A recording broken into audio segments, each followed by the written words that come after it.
matches over January the 6th and... Bellingham's goal celebration is being investigated by UEFA.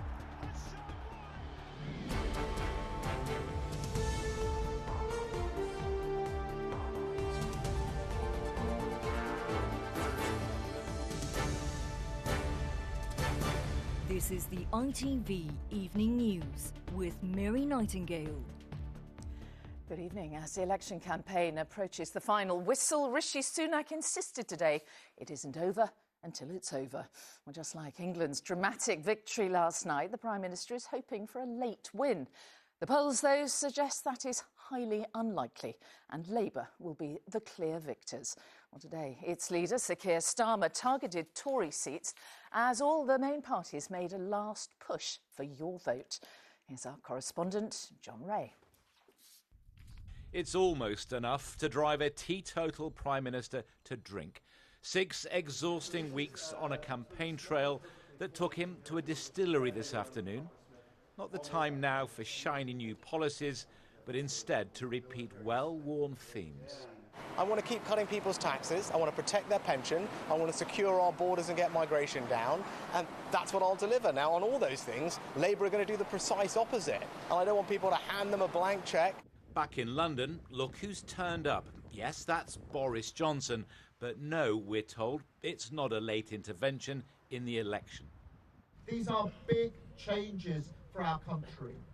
In which, if the polls are right, this man will end Labour's long losing streak. But Keir Starmer has half an eye on the election across the Channel, and the French lurch from centre ground to extremes. Politics, he told ITV News, needs fixing. I genuinely think that people are exhausted with the constant division in politics, and we have to find a way through that, reach in to and understand why people feel disaffected with politics and politicians, and return politics to a sort of real force for good.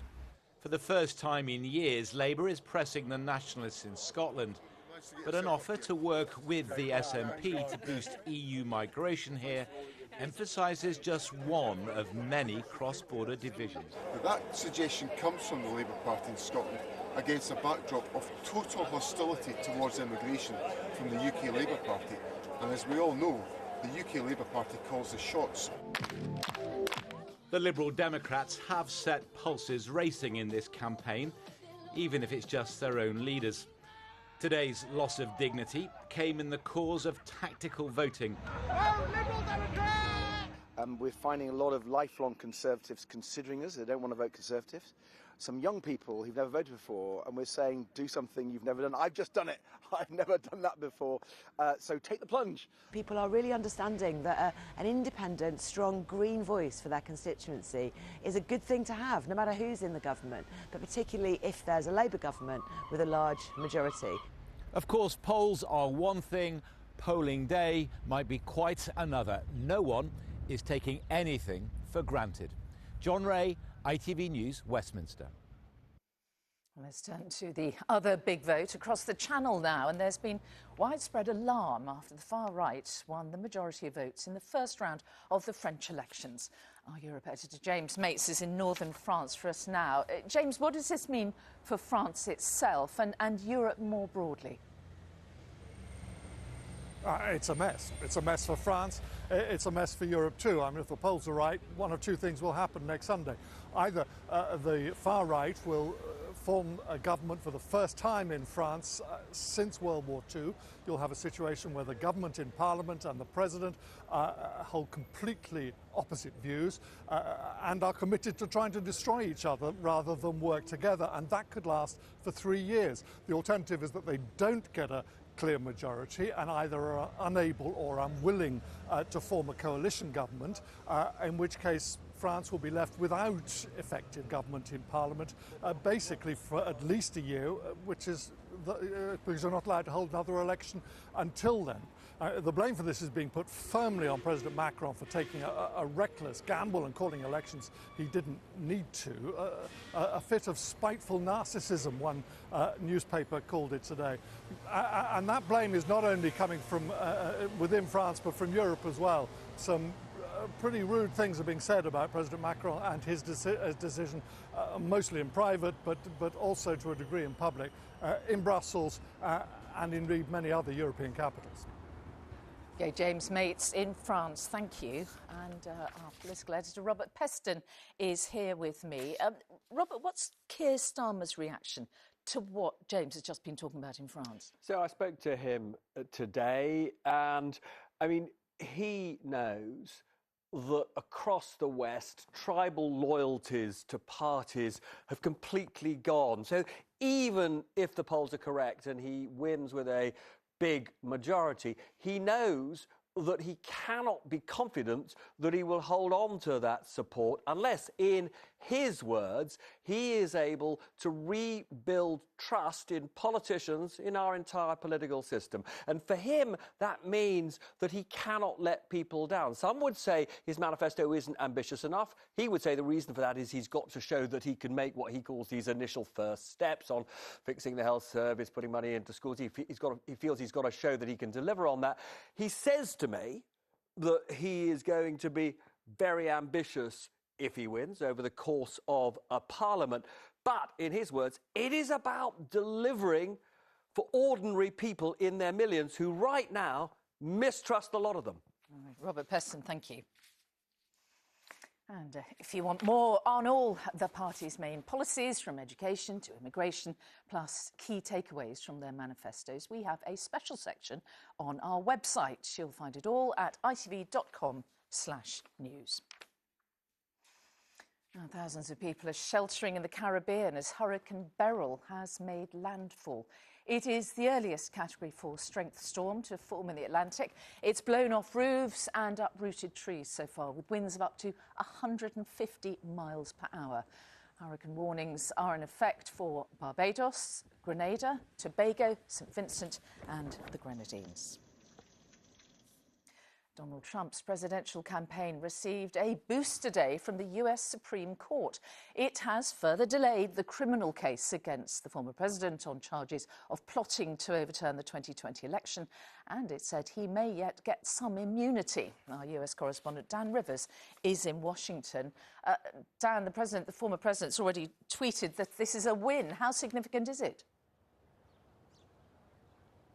Well, I think it is hugely significant. It's not much of a surprise, though. The Supreme Court behind me divided along ideological lines. So 3 of the Liberal justices dissented with this opinion of the Conservative majority. The Conservative majority found that Donald Trump does enjoy presidential immunity for official acts, not necessarily for unofficial acts. And they have effectively kicked this case concerning his actions around January the 6th back down to one of the lower courts, and it will be for that court and that judge to pick through the indictment and try and find where was Donald Trump acting in his official capacity as president and therefore would have immunity, and where was he acting in a private capacity, not as president. The result of that is delay. It will mean that this January the 6th case won't even begin before November's election, let alone conclude. One of the dissenting justices, Sonia Sotomayor, wrote a very stinging dissent, rebuke to her colleagues on the bench, saying that they had broken new and dangerous ground, saying that in every use of official power, the president is now a king above the law. And as you mentioned, Donald Trump, unsurprisingly, described this as a big win. Dan Rivers in Washington, thank you. Now, the energy price cap here was lowered today, meaning customers in England, Scotland and Wales should pay less for their energy. It's dropped by £122 to £1,568 per year. This is based on the average household on a fixed rate tariff, so if you use more energy than that, you will still pay more.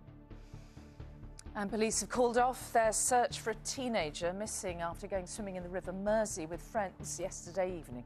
The 14-year-old boy was in the water at Crosby Beach when he became separated from the group. Emergency services, including the Coast Guard, had taken part in the search. Now, a triumphant England squad is back in the training camp after last night's dramatic win. But there is a cloud on the horizon. Star player Jude Bellingham, who of course scored that late equaliser, is being investigated by UEFA over a gesture he made after the goal. Here's our sports editor Steve Scott with the latest. With barely seconds to go, Jude Bellingham saved England's entire campaign.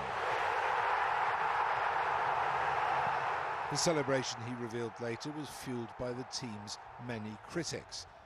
But as he walked back to the halfway line, he made a gesture that UEFA is now investigating for potentially violating the basic rules of decent conduct.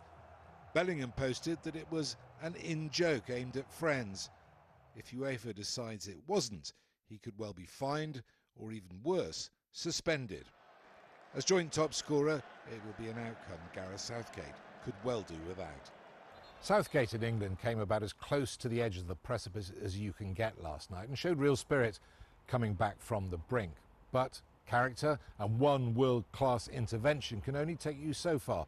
They simply cannot continue this form and keep getting away with it. The squad, though, are just grateful to survive another day in Germany. We fought right at the end, and you know, that team spirit, that togetherness shows character. People coming off the bench, putting a shift in. That's what the squad mentality is about. As a fan, it was a nerve-shredding roller coaster, albeit with a happy ending. I mean, to get that sort of goal in the last minute, I mean, we loved it, absolutely loved it. It wasn't great, but a little bit of magic saved you. With the players you've got, you can almost rely on that a little bit, like someone is going to do something at some point. With or without Bellingham, England is still out in front with the bookmakers to lift the trophy later this month. Fingers crossed they can all see something the rest of us are struggling to at the moment. Steve Scott, ITV News, Blankenheim. Well, from one international tournament to another, and Wimbledon got underway today. But it was a bit of a mixed start for British players. Heather Watson, Charles Broome, Liam Brodie and Arthur Ferry are all out. Emma Raducanu broke that trend, though beating Renata Zarazua in straight sets. Afterwards, she said she was inspired by England's win last night when she was asked about getting back into her stride.